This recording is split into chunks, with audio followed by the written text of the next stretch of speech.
So guys, today നമ്മൾ പഠിക്കാൻ വേണ്ടി പോകുന്ന ഏറ്റവും പ്രധാനപ്പെട്ട കാര്യം ഒരു പൊളിറ്റിക്കൽ ഹിസ്റ്ററിയുടെ കഥ മാത്രമാണ്. എന്ന് പറഞ്ഞു കഴിഞ്ഞാൽ വി നോ സംതിങ്. 1526 സമയത്ത് അന്ന് ലാസ്റ്റ് ഭരിച്ചിട്ടുണ്ടായിരുന്ന ഡൽഹിയിലെ സുൽത്താൻ അതാരായിരുന്നു? ഇബ്രാഹിം ലോധി ആയിരുന്നു. അപ്പൊ ഇബ്രാഹിം ലോധി ഈ ഡൽഹി കേന്ദ്രീകരിച്ചത് ഈ ഒരു ഭാഗത്ത് ഇങ്ങനെ ഭരിച്ചുകൊണ്ടിരിക്കുന്ന സമയമാണ്. സോ ഇബ്രാഹിം ലോധി ഇവിടെ ഭരിച്ചെങ്കിലും പുള്ളിക്കാരന്റെ ഒരു ആറ്റിറ്റ്യൂഡിൽ കുറച്ച് പ്രോബ്ലംസ് ഉണ്ടായിരുന്നു. ആ പ്രോബ്ലംസ് ഇഷ്ടപ്പെടാതിരുന്ന വൺ ഓഫ് ഹിസ് നോബിൾ, അദ്ദേഹത്തിന്റെ തന്നെ നോബിൾ ആയിരുന്നു ദൗലത്ത് ഖാൻ ലോധി. എന്തിന് ദൗലത്ത് ഖാൻ ലോധിയെ കൊട്ടാരത്തിൽ വെച്ച് ബാക്കിയുള്ളവരുടെ മുമ്പിച്ച് അധിക്ഷേപിക്കുകയും ആക്ഷേപിക്കുകയൊക്കെ ചെയ്തത് കൊണ്ട് തന്നെ ദൗലത്ത് ഖാൻ ലോധിക്ക് തന്റെ അമ്മാവനായിട്ടുണ്ടായിരുന്ന ഇബ്രാഹിം ലോധിയെ കൊന്നു കളയാനൊക്കെ വലിയ ആഗ്രഹം ഉണ്ടായിരുന്നു. പക്ഷെ ഒറ്റക്ക് നിന്നെങ്കിൽ നടക്കുമോ? നടക്കത്തില്ല. അതുകൊണ്ട് ഇവിടെ ഉണ്ടായിരുന്ന റാണസംഘ എന്ന് പറയുന്ന ആളെ വിളിക്കുന്നുണ്ട്. മേവാറിലെ രാജാവായിരുന്നു. അപ്പൊ റാണസംഘയൊക്കെ വിളിക്കുന്നുണ്ട്. ആ രീതിയിൽ കാര്യം ജസ്റ്റ് ഒന്ന് മനസ്സിലാക്കി വെക്കുക. പക്ഷെ റാണസംഘയും പറഞ്ഞു, ഇൻ കേസ് നമ്മൾ തോറ്റു കഴിഞ്ഞാൽ തീർന്നില്ല എന്നുള്ള ചോദ്യം. അങ്ങനെ ഇരിക്കുന്ന സമയത്താണ് ദൗലത്ത് ഖാൻ ലോധിക്ക് ഒരു ഐഡിയ തോന്നുന്നത്, ഇവിടെ കാബൂൾ കേന്ദ്രീകരിച്ച് ഒരു രാജാവ് ഉണ്ട് എന്നുള്ളതും പുള്ളിക്കാരന്റെ സഹായം ചോദിച്ചു കഴിഞ്ഞാൽ ഒരു പക്ഷെ പുള്ളിക്കാരൻ വരുമായിരിക്കും എന്നുള്ളത്. ആ രാജാവിന്റെ പേരാണ് ബാബർ, സഹീറുദ്ദീൻ മുഹമ്മദ് ബാബർ. ബാബർ അതിനു മുന്നൊക്കെ ഒരുപാട് കാലം ഇന്നത്തെ ഉസ്ബെക്കിസ്ഥാന്റെ ഭാഗത്തൊക്കെ ജീവിച്ചിട്ടുണ്ടായിരുന്ന വ്യക്തിയാണ്. അടുത്ത തന്റെ സാമ്രാജ്യമെല്ലാം നഷ്ടപ്പെട്ടുകൊണ്ട് 1504 സമയത്താണ് കാബൂളിലോട്ട് ബാബർ എത്തിച്ചേരുന്നത്. അങ്ങനെ ബാബർ ഇങ്ങനത്തെ ഒരു സംഭവം ബാബറിന് കിട്ടിയപ്പോ Babur was ready to accept.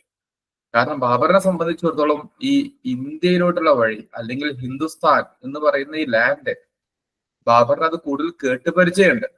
തന്റെ മുൻഗാമികളായിട്ടുള്ള ആൾക്കാർ ഹിന്ദുസ്ഥാന്റെ മണ്ണിൽ പൊളിറ്റിക്കൽ ഇൻവേഷൻ നടത്തുകയും അവിടെ ഭരിച്ചിട്ടുണ്ടായിരുന്നു തന്റെ ഗ്രാൻഡ് മദർ പറഞ്ഞതായിട്ട് ബാബറിന്റെ ചെറുപ്പകാലത്തിൽ മുതൽക്കുള്ള ഒരു കഥയാണ്. ബാബറിന്റെ ഫാമിലിയുടെ ലീനേജ് എടുത്ത് നോക്കുവാണെങ്കിൽ അവിടെ ജംഗിസ് ഖാൻ ഉണ്ട് ഒരു ഭാഗത്ത്. ഓക്കെ, അമ്മ വഴി. അച്ഛൻ വഴിയാണെങ്കിൽ തിമുറു എന്ന് പറയുന്ന മറ്റൊരു പൊളിറ്റിക്കൽ ഇൻവേഡറുടെ പാരമ്പര്യത്തിലൂടെ എത്തുന്നുണ്ട്. അങ്ങനെ വലിയ ലോകം കിടുകിട ഉറപ്പിച്ചിട്ടുണ്ടായിരുന്ന രണ്ട് പ്രധാനപ്പെട്ട യോദ്ധാക്കന്മാർ ചെങ്കിസ് ഖാനും തിമുറും.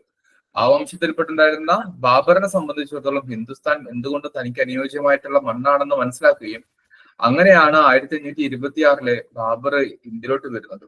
ആൻഡ് ദസ് ദർ ഹാപ്പൻ, ഈ ഡൽഹി എന്ന് പറയുന്ന ഒരു പ്രദേശം ഇവിടെയാണെന്നുണ്ടെങ്കിൽ അതിന്റെ 90 കിലോമീറ്റർ നോർത്തില്, ഒരു 90 കിലോമീറ്റേഴ്സ് നോർത്തിലുള്ള പ്രദേശമാണ് പാനിപ്പത്ത്.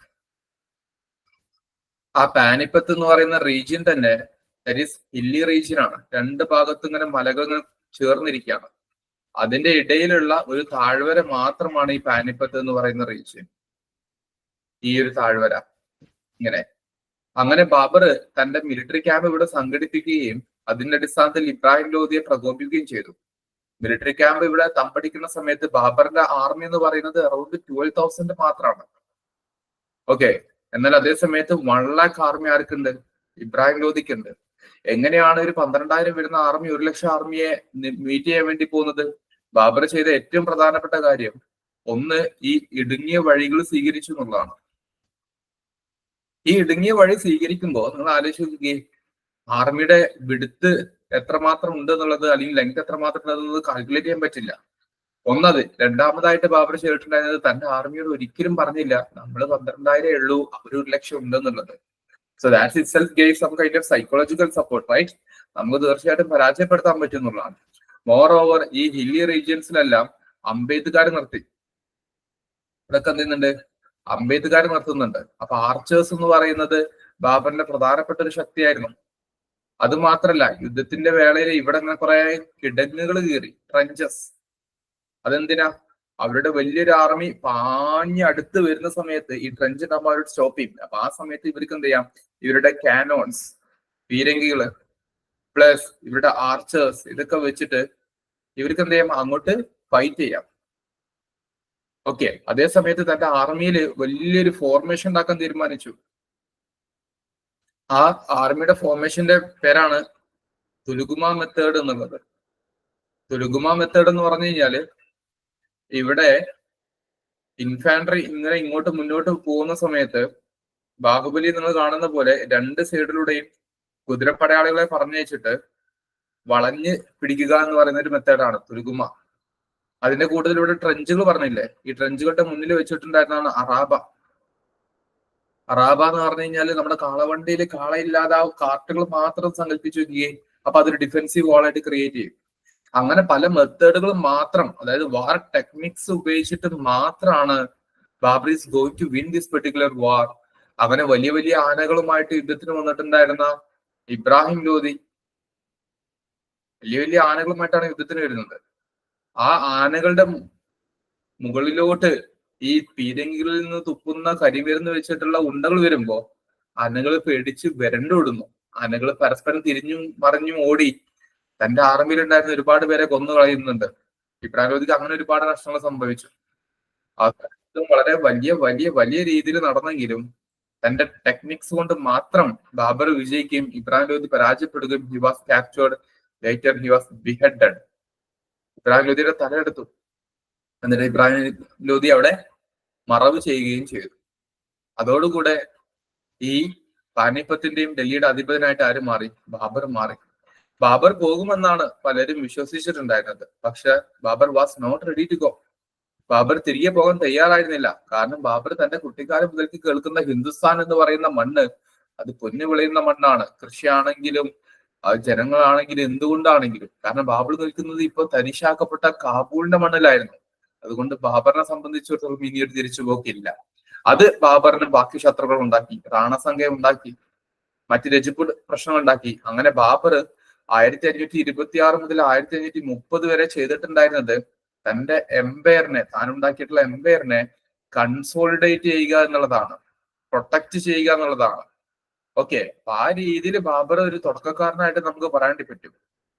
അങ്ങനെ വെറും 4 വർഷം കൊണ്ട് ഭരിച്ചപ്പോൾ തന്നെ ബാബർ മരണമടയുകയാണ്. അങ്ങനെ 1530 ബാബറിന് ശേഷം തന്റെ മകൻ വരുന്നു ഹുമയൂൺ. ഹുമയൂണിന് വലിയൊരു സാമ്രാജ്യം കൊടുത്തുകൊണ്ടാണ് തന്റെ പിതാവ് യാത്ര ആകുന്നത്. പക്ഷെ ഹുമയൂണിന് ഈ വലിയൊരു സാമ്രാജ്യം പിടിച്ചു നിർത്താൻ പറ്റുമായിരുന്നില്ല. അതിന്റെ 2 പ്രധാനപ്പെട്ട റീസൺ. ഒന്ന്, ഇന്റേണലി തന്റെ ബ്രദേഴ്സ് ഉണ്ടായിരുന്നു. ഈ ബ്രദേഴ്സിനിടയിൽ എവിടെ അച്ഛൻ തന്നതിന്റെ ഷെയർ എന്ന് ചോദിച്ചു നടക്കുന്ന ബ്രദേഴ്സാണ് ഒരു ഭാഗത്തുണ്ടായിരുന്നത്. അച്ഛൻ തന്നതിന്റെ ഷെയർ എവിടെയെന്ന് ചോദിച്ചു നടക്കുന്ന ബ്രദേഴ്സ് ആണ് ഉള്ളത്. സോ സ്വാഭാവികമായിട്ടും kingdom was divided among these brothers. രണ്ടാമത്, ഹുമയൂണിന് നല്ലൊരു ഭരണം കാഴ്ചവെക്കണമെന്ന് ആഗ്രഹിക്കുമ്പോൾ ഹുമയൂണിന് 2 പ്രധാനപ്പെട്ട ചലഞ്ചുകൾ ഉയർന്നു വന്നു. ആ 2 ചലഞ്ചുകൾ എന്ന് പറയുന്നത്, ഒന്ന് ഗുജറാത്തിന്റെ ഭാഗത്തായിരുന്നു, ഒന്ന് ഗുജറാത്തിന്റെ ഭാഗത്തും മറ്റൊന്ന് ബംഗാളിന്റെ ഭാഗത്തുമാണ്. ഗുജറാത്തിന്റെ ഭാഗത്ത് അന്നത്തെ മുസാഫരിദ് ഡൈനാസ്റ്റി എന്ന് പറയുന്ന ഡൈനാസ്റ്റിയിൽ പെട്ടിട്ടുണ്ടായിരുന്ന ബഹദൂർ ഷാ പുള്ളിക്കാരനെ കൊണ്ട് കുറച്ച് ചൊറകൾ ഉണ്ടായിരുന്നു. അതേസമയത്ത് ബീഹാർ ബംഗാളിന്റെ ഭാഗത്തുണ്ടായിരുന്ന മറ്റൊരു പ്രധാനപ്പെട്ട വ്യക്തിയാണ് ഷേർഷാ. അപ്പൊ ഇവര് 2 പേരും ഉള്ളത് കൊണ്ട് തന്നെ ഹുമയൂണിന് സ്വസ്ഥവും സമാധാനവും സുന്ദരപരമായിട്ടുള്ള ഒരു മുഗൾ ഭരണം കാഴ്ചവെക്കാൻ പറ്റിയിട്ടുണ്ടായിരുന്നില്ല.